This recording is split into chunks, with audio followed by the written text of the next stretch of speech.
Kauza prepusteného učiteľa zo strednej školy v Košiciach pokračuje. Ešte v máji dostal výpoveď za to, že poukázal na plytvanie peniazmi. Výsledky finančnej kontroly potvrdili, že v škole sa nehospodárilo správne. Zriaďovateľ školy vinníka v prípade ani nehľadá.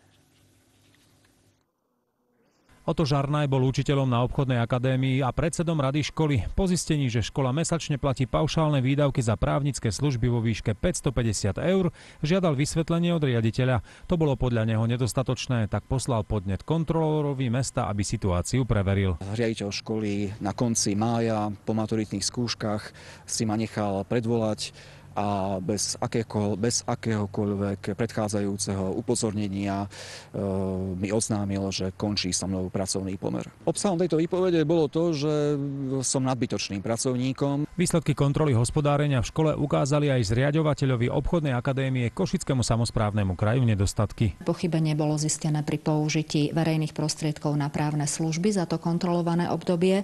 V celkovej sume 12 000 € boli nehospodárne podľa komisie použité prostriedky v sume 2400 €. Výsledky následnej finančnej kontroly rešpektujem a v stanovených termínoch príjmem opatrenia a predložím kontrolnej skupine správu o splnení opatrení prijatých na nápravu nedostatkov a o odstránení príčin ich vzniku.